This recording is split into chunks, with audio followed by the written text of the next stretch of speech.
안녕하세요. Eat Bible입니다. 오늘 묵상할 말씀은 로마서 13장 1절에서 7절까지의 말씀입니다. 먼저 오늘 말씀을 읽겠습니다. 사람은 누구나 위에 있는 권세에 복종해야 합니다.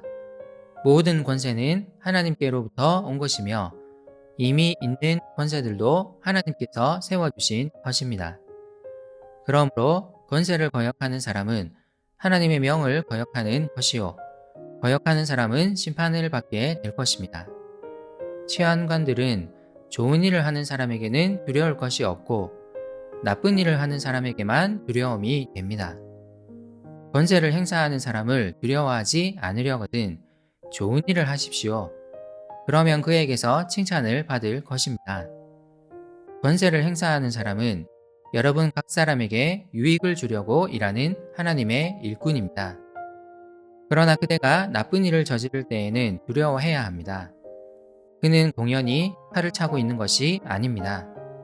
그는 하나님의 일꾼으로서 나쁜 일을 하는 자에게 하나님의 진노를 집행하는 사람입니다. 그러므로 진노를 두려워해서만이 아니라 양심을 생각해서도 복종해야 합니다. 같은 이유로 여러분은 또한 조세를 바칩니다. 그들은 하나님의 일꾼들로서 바로 이 일을 하는데 힘쓰고 있습니다. 여러분은 모든 사람에게 의무를 다하십시오. 조세를 바쳐야 할 이에게는 조세를 바치고 관세를 바쳐야 할 이에게는 관세를 바치고 두려워해야 할 이는 두려워하고 존경해야 할 이는 존경하십시오.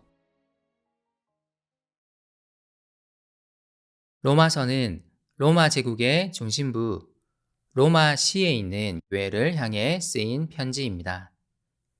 1세기의 이 로마는 어떤 도시였을까요? 로마 제국 사람들의 자부심이자 제국 전체에서 가장 화려하고 웅장한 도시였습니다. 공권력의 영향이 직접적으로 미치는 곳이었다는 것을 기억하는 것도 중요합니다. 로마 시민으로서의 의무가 가장 먼저 시행되는 곳이었고 동시에 가장 강력한 보호를 받는 곳이기도 했습니다. 바울은 로마 교회 성도들을 향하여 이렇게 권면합니다. 사람은 누구나 위에 있는 권세에 복종해야 합니다. 모든 권세는 하나님께로부터 온 것이며 이미 있는 권세들도 하나님께서 세워주신 것입니다. 문맥상 위에 있는 권세는 분명히 로마 정부를 일컫는 것입니다. 우리는 이 구절을 공권력을 가진 사람들에게 복종해야 한다는 관점에서만 보는 경우가 많습니다. 하지만 조금 다르게 볼 필요도 있습니다. 이 구절을 만약 당시 로마 황제가 보았다고 상상해 보십시오. 어떻게 반응했을까요?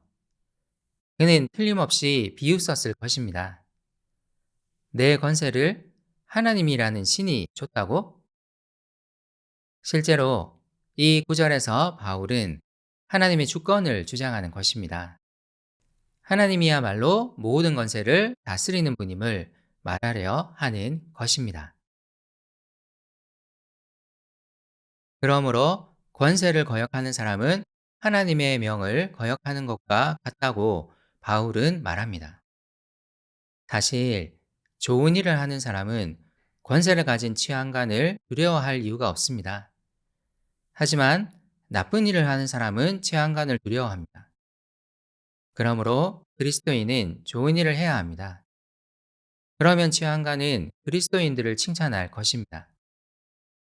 이런 언급은 오늘 본문의 바로 앞 문맥인 12장 17절에서 21절과도 연결되는 내용입니다. 바울은 앞 문맥에서 하나님이 반드시 원수 갚으실 것을 신뢰하며 우리는 할 수 있는 만큼 선을 행하기 위해 애써야 한다고 말했습니다. 권세자들 중에 악한 자들이 있을 수 있습니다. 그렇다면 하나님의 원수 갚으심은 이들에게도 당연히 해당될 것입니다. 하나님이 권세를 주신 자들이 악을 행하면 하나님은 갚으실 것입니다. 하지만 우리가 해야 할 행동은 이들에게도 동일합니다.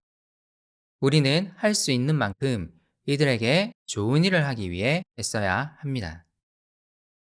4절에서 바울은 권세자들에 대해 인상적인 표현을 사용합니다. 그들은 우리 각 사람에게 유익을 주려고 일하는 하나님의 일꾼입니다. 그가 하나님의 일꾼으로서 하는 일은 무엇입니까? 그것은 바로 나쁜 일을 하는 자, 곧 악을 행하는 자에게 하나님의 진노를 집행하는 것입니다. 여기에서 하나님이 권세자들에게 어떤 권세를 주셨는지가 드러납니다. 원수 갚는 것은 하나님의 영역이지만 하나님은 세상 통치자들에게 이것을 위임하셔서 그들이 악을 심판하도록 하십니다. 바꾸어 말하면 바울은 지금 권세를 가진 사람이 정말 어떤 일을 해야 하는지에 대해 말하는 것입니다. 그는 나쁜 일을 하는 자들에게 벌을 줌으로써 악을 제어해야 합니다. 그러므로 이런 일을 위해 우리는 권세자들에게 조세를 바치는 것입니다. 그들이 하나님의 일꾼으로서의 역할을 잘 감당하도록 말입니다. 세상에서 살아가는 그리스도인들은 이 의무를 다해야 합니다. 세금을 성실히 납부함으로써 이 땅에서도 하나님의 뜻이 실행되도록 애써야 합니다. 우리는 세상에서의 의무를 소홀히 해서는 안 됩니다. 사실 오늘 본문의 세세한 부분을 이 짧은 시간 동안 설명하는 것은 어렵습니다. 세상 권세에 대한 오늘 본문은 여러 해석을 낳을 수도 있습니다. 하지만 오늘 본문의 초점은 분명하다고 생각합니다. 하나님은 오늘도 이 세상을 통치하고 계십니다. 그분은 악을 심판하시기 위해 때론 세상 권력자에게 그 권한을 위임하십니다. 그러므로 그리스도인들은 그에게 복종해야 합니다. 악한 권력자들은 하나님이 심판하실 것입니다. 여기서도 원리는 같습니다. 우리는 선으로 악을 이겨야 합니다. 함께 기도합시다. 하나님, 이 나라의 권력자들을 위해 기도합니다. 그들이 나쁜 일을 저지르는 자들은 벌하고 좋은 일을 하는 자들은 격려하는 지도자들이 되게 해 주세요. 그들을 하나님의 일꾼으로 삼아 주셔서 이 땅에도 하나님의 뜻이 이루어지기를 소망합니다. 예수님의 이름으로 기도드립니다. 아멘.